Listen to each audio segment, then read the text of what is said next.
what you're doing is important.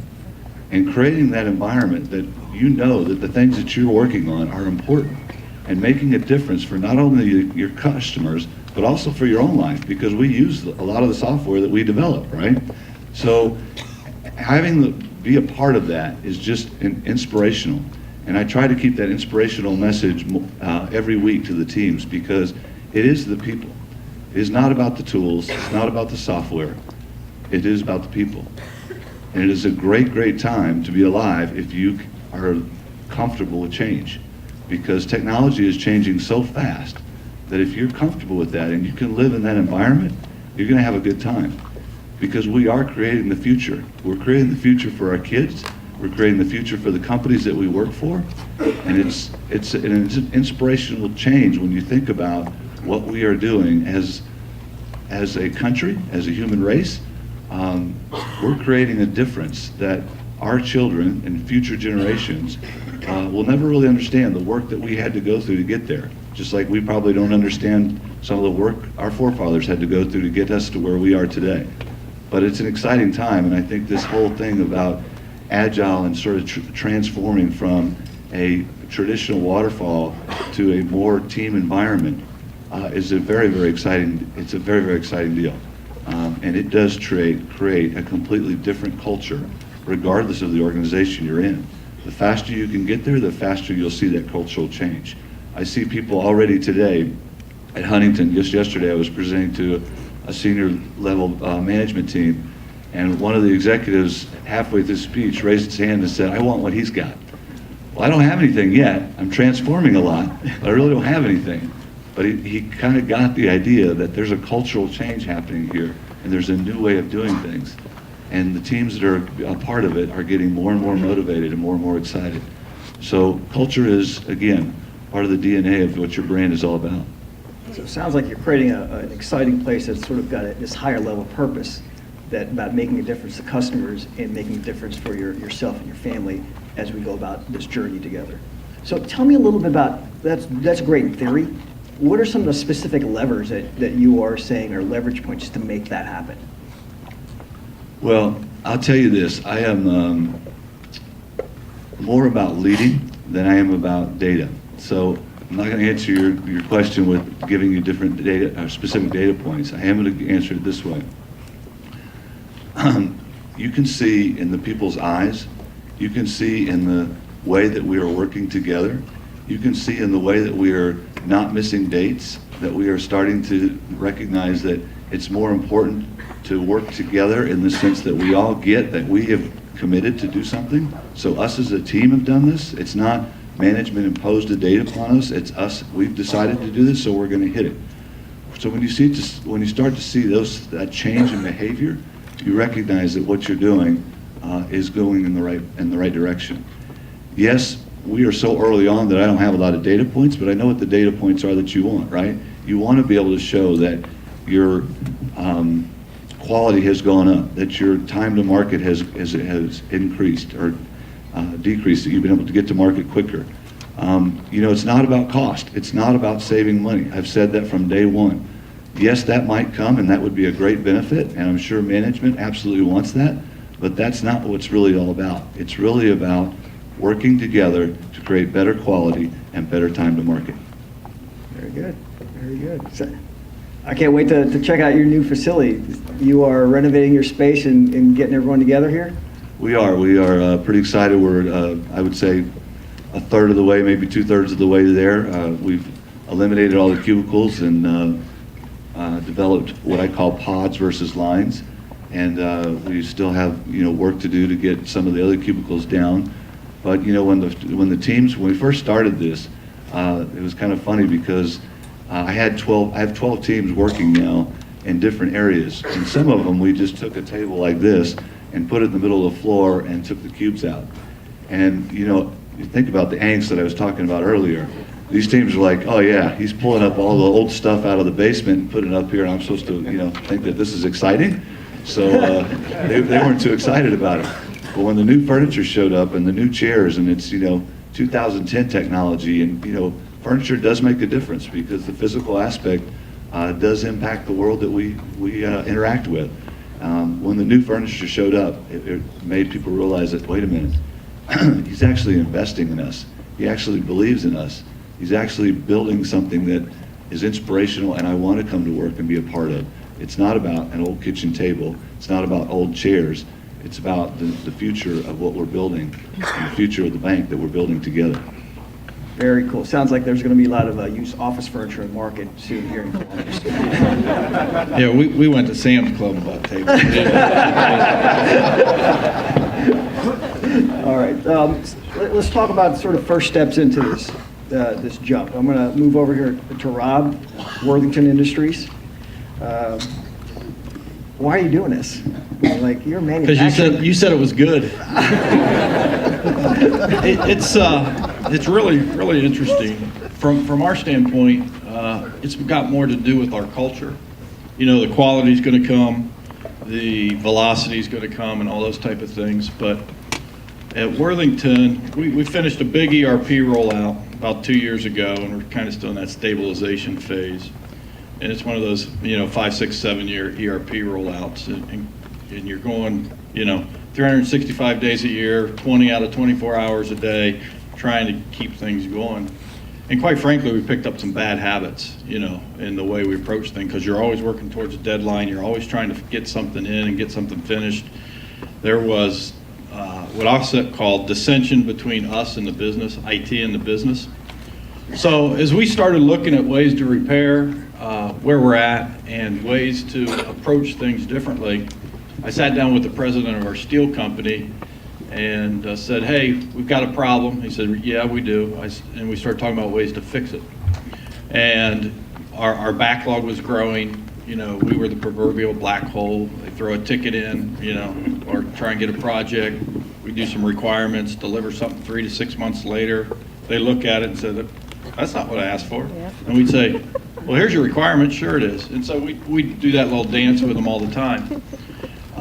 They weren't engaged with us. We weren't engaged with them. So for us, changing that culture, and if you know anything about Worthington, for those of you that are from Columbus, we've got, many years we're a top 100 company to work for. The problem was the IT group didn't feel that way. And in some of our all-hands meetings, I'd ask the question, who thinks we're one of the top 100 best, IT groups in the world to work for? I don't think a single hand went up. And I don't blame them. I didn't raise mine either. So it came down to trying to figure out how to make it a much better place to work. Return to the roots that Mr. McConnell had when he founded the company. And we just sat and started looking at how do we work better together. And so the agile process, or the agile process is probably the wrong word. I'm in this 10 weeks, so I'm still learning. The agile framework that we're trying to adopt, and we've got a couple different companies in helping to coach us through this, is really about IT working better with the business working better with IT. This idea of product owners, and we've actually got some product owners from the business. They've moved them over. They're continuing to build out the product owners from the business side. We're knocking down walls, we're moving cubes, we're bringing tables from Sam's Clubs and old chairs. We're getting ready, though, to renovate the whole building. We've got, I presented my capital budget a couple weeks ago, and we've got $1 million plus to go, renovate the building, new carpet, new walls, new cubes, well, probably not cubes, I guess, but, just new furniture. There's some from Huntington. I can learn.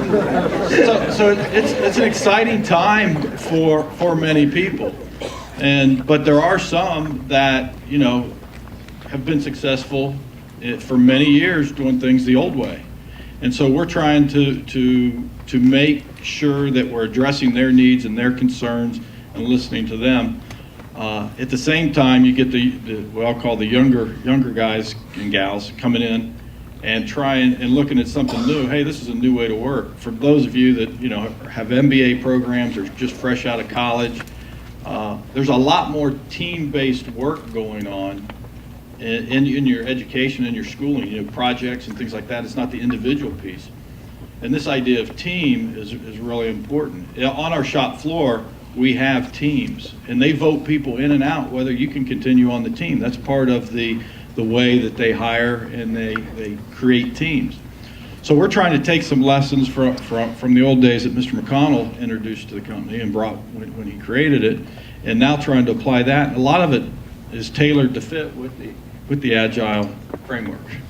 So I think for us, it's all about culture. It's all about making IT a much better place to work, and it's also about the business understanding IT a lot better.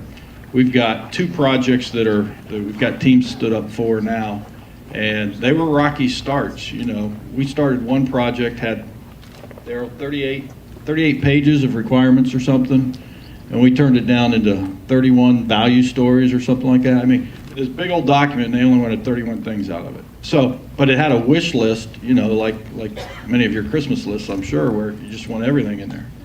So it's really about changing the whole dynamics and the way we work together, and the metrics, I'm sure, will come as part of that. And so I do have one question for you. How many of you out there are currently on an Agile team, and how many of you, well, let's go with that one first.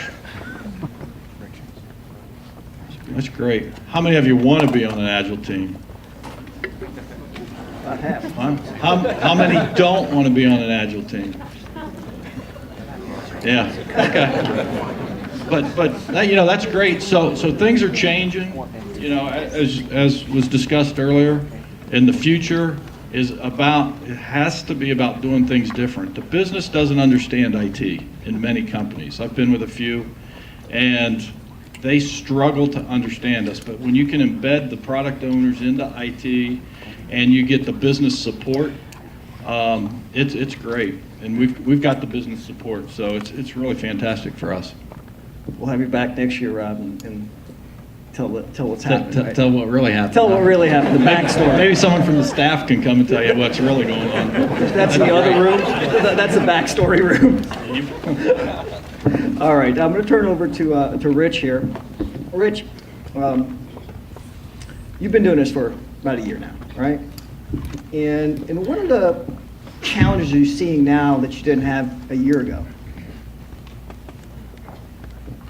Many challenges. Can you hear me? So a little bit of background. Northwoods is a privately held 100-person company in Dublin.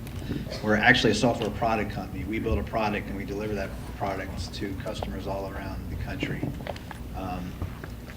Our biggest problem right now is infection of Agile into the rest of the enterprise.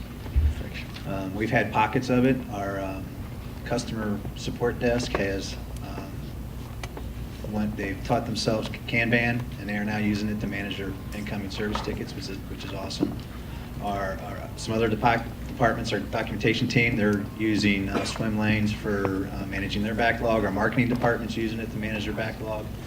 But I would say probably our biggest problem is managing expectations of our customers.